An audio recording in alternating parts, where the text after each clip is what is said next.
menyelesaikan hati doknya kepada ibadat. Kan dia pelajari yaitu ilmu lintas mazhab. Itu bandar mono dia ka ilmu gunakan yang kita mazhabul arba'ah, hukum mazhab yang mono. Kan? Yang kelangian yang itu kibati murno jule ilmu yang bisa membawa kepada faedah bagi kita di dalam ibadat dan bisa mensucikan hati kita bisa mendekatkan diri kita kepada Allah Taala yang nilai dan murno.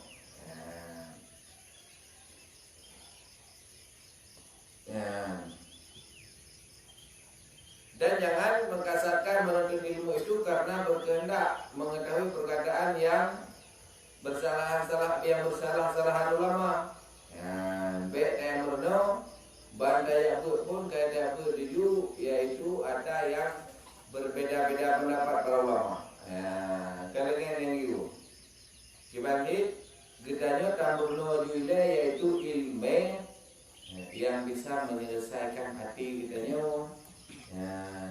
untuk terperbaiki. Dengan ilmu yang kita berdoanya hati kita akan jerok, ibadah kita akan sempurna, yang nilai gubernur. Kita menuju ya, bersalahan ulama pada pendapat itu hal biasa, rahmatan lil alamin. Berbeda pendapat ulama, berbeda Rasulullah, ini rahmat. Baiknya ini ada mana kita hanya tempat duduk. Hanya ada tempat duduk oleh kita maka dekam untuk bagi kita yang ban-ban tak murno, saya murno yaitu pendapat kuat, pendapat lain tu, kan? Beda mana murno kita yang upah akidah kita yang upah hati ini dia pertama. Dan ada yang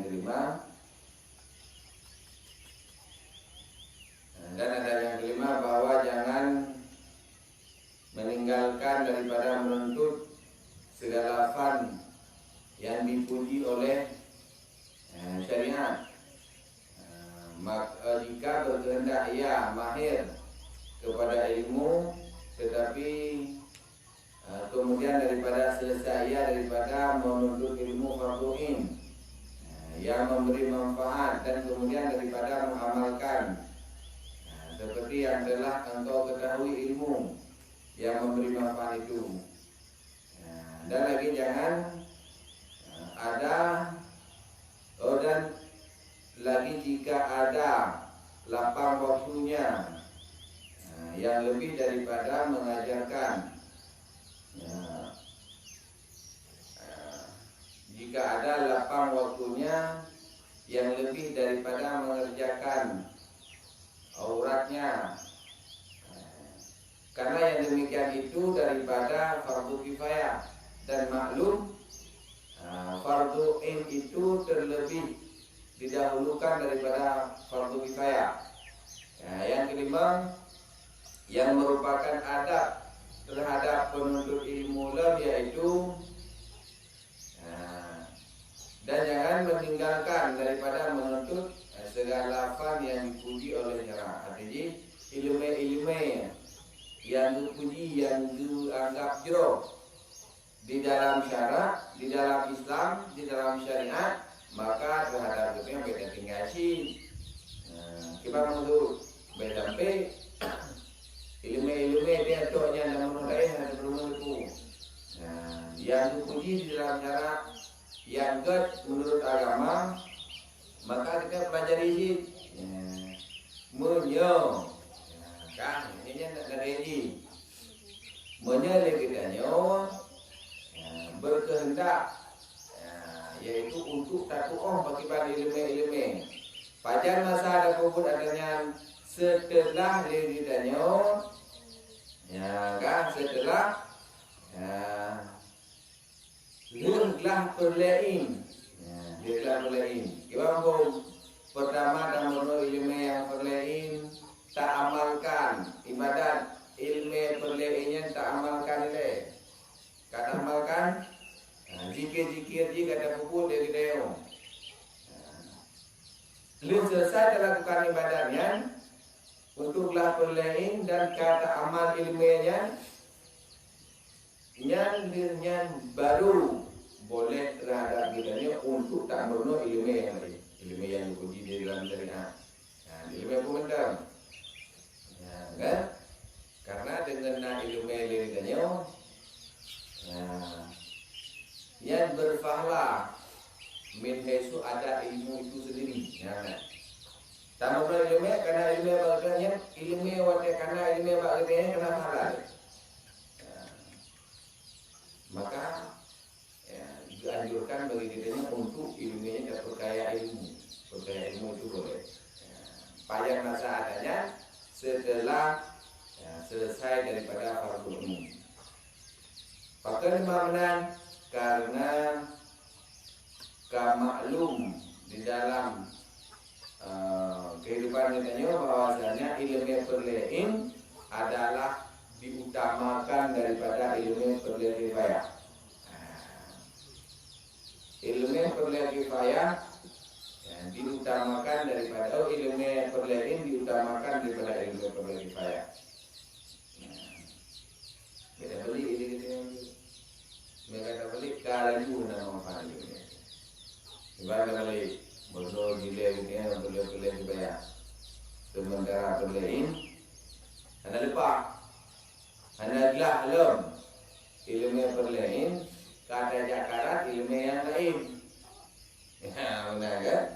Jadi upah ilmu perlain nyata lain dan betul. Upah ilmu urusan perlain alihnya tak amalkan ilmu dan perlainnya. Ya, dia adanya menunduk baru ditanya yaitu kita belajar ilmu yang perlain kifayah. Baik. Baik boleh.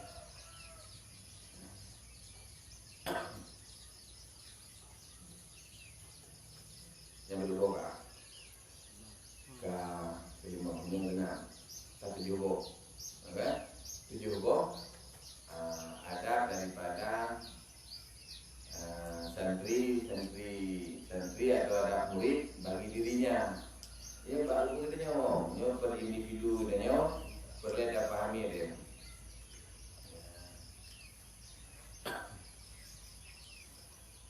Dan adapun adab yang keenam itu hendaklah ia sungguh-sungguh ia menuntut ilmu yang memberi manfaat di dalam akhirat seperti yang telah terdahulu kenyataan itu. Bermula ilmu yang memberi manfaat itu yaitu ilmu yang tersebut di dalam kitab ini dan yang tersebut di dalam Ihya Ulumuddin dan ilmu yang tersebut di dalam kitab Arba'ina Usuli dan yang tersebut di dalam kitab Lubab yaitu Mukhtasar Ihya Ulumuddin yang hamba terjemahkan akan dia di dalam kitab ini. Dan lagi ilmu yang memberi manfaat itu yaitu ilmu yang tersebut di dalam Bidayatul Hidayah dan ilmu yang tersebut di dalam kitab Minhajul Abidin dan lainnya daripada segala kitab ilmu tasawuf. Dan barang siapa masyhur di dalam menuntut far ilmu tasawuf ini niscaya memadalah baginya daripada ilmu yang lain dan tiada berkehendak kepada ilmu yang lain daripadanya karena telah terhimpun di dalamnya ilmu usuluddin yaitu ilmu i'tiqad dan ilmu fiqh yaitu ilmu ibadah dan ilmu muamalat dan ilmu suluk dan tarekat yang membawa kepada ilmu mukasyafat dan ilmu hakikat. Yang kelima, Oh, yang keenam.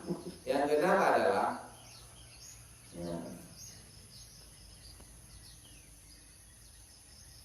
yaitu hendaknya kitanya sebagai penuntut ilmu tak belajar, yaitu ilmu yang memberi manfaat pada akhirat kitanya. Lagi yang kalian disebutkan ada ilmu yang bermanfaatnya, yaitu ilmu yang kalian disebutkan itu dalam kitabnya, atau yang kitab Ihya Ulumuddin, kitab yang kalian disebutkan berikut ini. Dengan ilmu yang tersebut di dalam kitab Arba'in Usuli, dan yang tersebut di dalam kitab lupa, yaitu Mukhtasar Ihya Ulumuddin, yang rumusannya terjemahkannya, jadi yang kita pelajarinya. Dan lagi ilmu yang memberi manfaat itu, yaitu ilmu yang tersebut di dalam kitab Hidayatul Hidayah, dan ilmu yang tersebut di dalam kitab Minhajul Abidin dan lainnya. Daripada kitab ilmu yang tahu, yang inan kitanya tak pelajari, ada yang tersebut inan, menan cara tak amalkan, insyaallah selesai ini. Adanya barang siapa masyhur di dalam menuntut ilmu, menuntut fan ilmu tasawuf ini, saya memadalah baginya daripada ilmu yang lain, dan tiada berkehendak kepada ilmu yang lain daripadanya, karena telah terhimpun di dalamnya ilmu usuluddin, yaitu ilmu i'tiqad dan ilmu fiqh, yaitu ilmu ibadat dan ilmu muamalah dan ilmu suluk dan dekat, yang membawa kepada ilmu mukhayafat dan kepada ilmu hakikat. Jadi tidak boleh dia bawa. Sementara yang masyhur, arti masyhur berbimbang selalu, mulatamah tabi-tabi, di dalam menuntut ilmu tasawuf, nyan memadalah baginya, bagi orang tersebut, yaitu daripada ilmu-ilmu yang lain, karena terasa gudanya betul-betul guna dia bawa ilmu. Penjelasan yang kanal itu ilmu fiqh, ilmu tasawuf, ilmu i'tiqad yang pertama. Maka waktu tampil di dalam kitab tasawuf yang karena selamanya kata susun, yaitu hebo ilmu.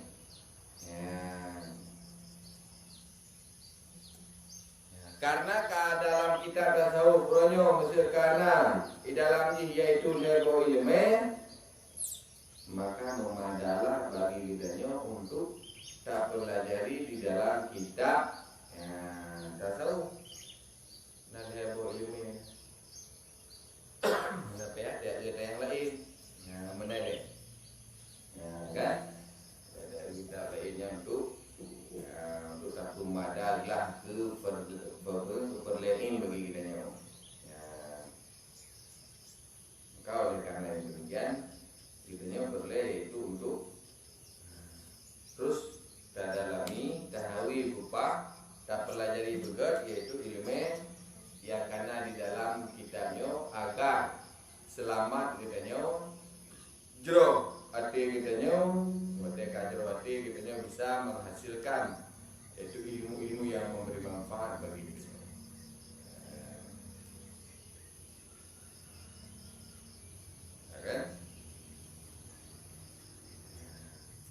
Lagian yaitu para ulama disampaikan ilmu muqaddali, dengan mengarahkan kitanya agar kitanya tak pelajari itu ilmu-ilmu yang bisa memberi manfaat ketika kitanya tahu bahwa hanya lebih menggaduh dengan kata yang lain. Padahal dia tak menggaduh dengan kata yang lain setelah adanya sudah selesai.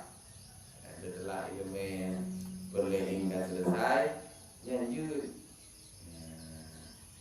Nah, buku dalam hidup dah perkaya ilmu kan, ada masalah. Setelah selesai satu tahap, tahap ulah berlainan. Benar, melangkahnya menurut ilmu lagi payah. Tahu kan? Buku.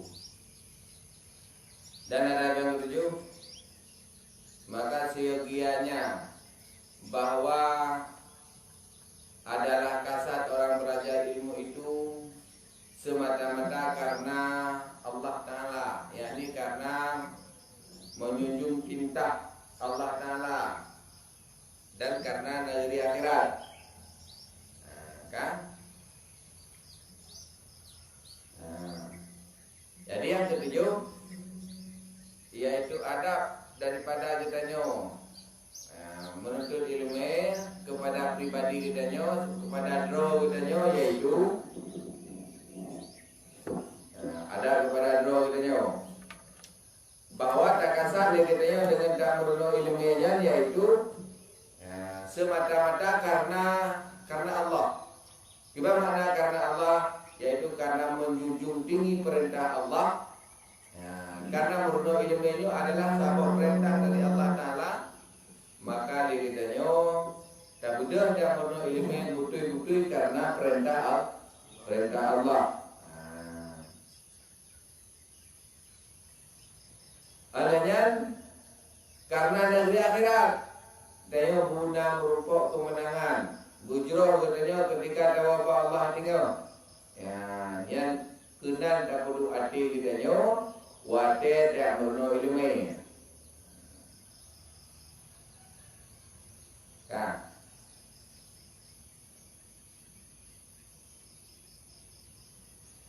Dan karena membaikkan zahirnya, karena membaikkan zahirnya itu dengan ibadat kepada Allah Ta'ala, dan membaikkan batinnya, yakni hatinya itu dengan bersifat segala sifat yang kebaikan. Alihnya dalam kitanya tak kasat dengan kamurno ilmunya, yaitu untuk buat amalan zahir kitanya dan amalan batin kitanya. Zahir batin buat amalan zahir yaitu daripada ibadat, daripada ibadat yang wajib, ibadat yang kita lakukan yang merupakan yaitu ibadat yang zahir, dengan ibadat yang batin. Dan ibadat yang batin itu tak perbaiki yaitu batin kita, yaitu hati kita. Gimana tak perbaiki? Yaitu dengan segala sifat yang kepujian, kan? Jadi timbul rasa hati kitanya intim dan kubur kebaikan-kebaikan, sifat-sifat kepujian, yaitu karena ilmu yang bisa menyucikan hati kitanya, artinya ilmu akhlak. Daturi yaitu teh yang perlu kitanya selamatkan dan teh yang perlu kita jauhkan. Ada lihat kita pujuk tipe-tipe yang ada dalam hati kita.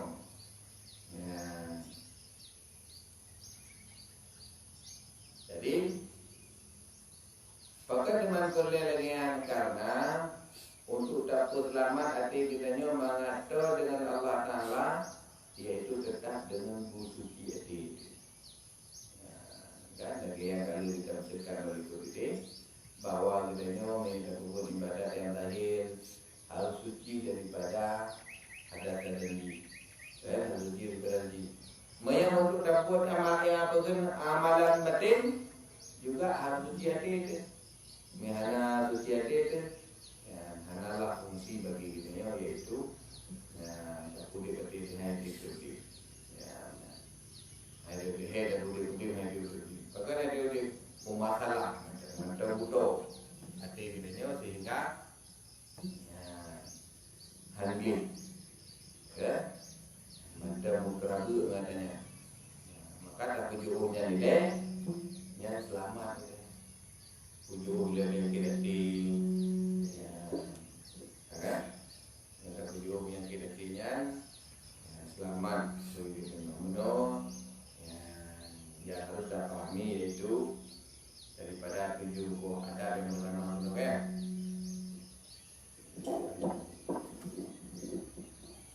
tujuh ada yang terkhusus kepada pribadi pelajar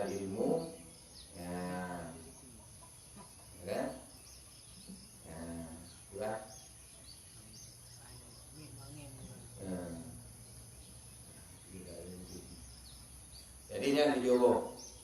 Dengar. Tujuannya boleh katanya yaitu dah bodoh ada di telepon atau telepon ilmu. Moga-moga dengan diri katanya apa